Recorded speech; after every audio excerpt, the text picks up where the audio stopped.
Hippocrate aux enfers, d'après le livre de Michel Simès. Par conviction et pour servir Hitler et le Troisième Reich, ils ont commis les pires actes de barbarie. Ces médecins estiment avoir contribué au salut biologique et historique de la race germanique. Qui étaient ces hommes et ces femmes qui ont mutilé et tué des centaines de milliers de déportés dans les camps nazis? Et on m'a injecté quelque chose qui, tout doucement, ça brûlait, ça brûlait. Pour Infrarouge, Michel Simès, petit-fils de déportés et médecin, remonte le cours de l'histoire. Comment peut-on choisir un métier dont le but ultime est de sauver des vies et en arriver à commettre de telles atrocités?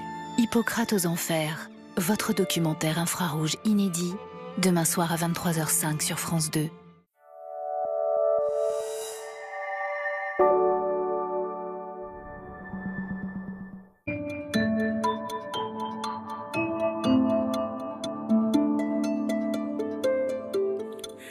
Bonjour à tous, bienvenue dans le 6h Info de France 2. C'est ça. Avec Karine Baster-Régis pour le JT. Karine, comment ça va? Impec. Je vous montre comme si Oui, non, ça va. Regardez, Ça va, elle est toi là, elle est là, elle est là. Bon week-end? Ouais, royal. Ben, super, on se vous voit maintenant. J'espère que Mais vous avez évidemment, passé un bon week-end. Karine, regardons, il y a du nouveau on le voit là. pas encore. Si, On le verra dans le si, JT. voilà, il y a un nouveau habillage aujourd'hui sur France 2 et on les traîne dans le 6h Info de France 2. Nouvelle carte graphique Il y qui a un reprend les petit codes de France Info Voilà. Télé. Un petit point, effectivement.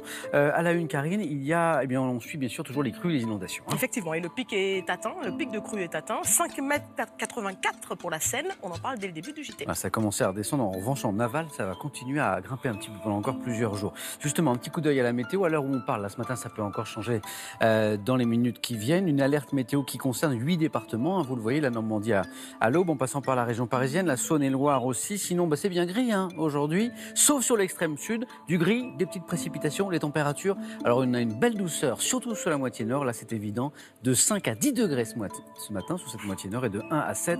Voilà, je viens de fourcher sur un mot, ça fait rire Karine, c'est ça l'esprit de camaraderie. De 1 à 7 sur la moitié Je suis un sud. amour. Le JT de Karine Baster-Régis. C'est parti.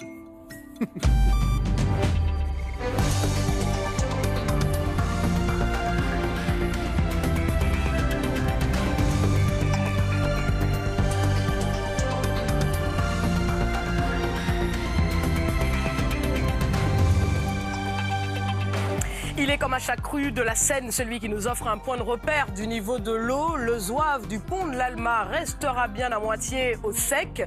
Le pic de crue est atteint, 5,84 m. On y revient dès le début de ce journal. Il est 6h, merci d'être avec nous sur France 2. La décrue qui sait où va s'amorcer par endroits et bien sûr la question des indemnisations qui se pose désormais. Quelle démarche, qui contacter, quel délai? Éclairage à suivre avec Lucie Chaumette. Au 1er février, le prix des péages augmentera sur nos autoroutes entre 1 et 2% sur les principaux réseaux, 3 à 4% sur les réseaux secondaires. En 10 ans, les tarifs ont déjà augmenté de 20%. Et puis, à compter de ce lundi, nouvel habillage donc pour les chaînes du groupe France Télévisions. Le point, symbole commun désormais, une nouvelle carte graphique qui rappelle les codes de France Info. La Seine a donc atteint son pic de crue ce lundi matin, 5,84 m. Mais pour les riverains, les conséquences vont se faire sentir durant plusieurs jours encore au pont d'Austerlitz. Perrine Kettels. Oui, la crue de la Seine a atteint son maximum ici au pont.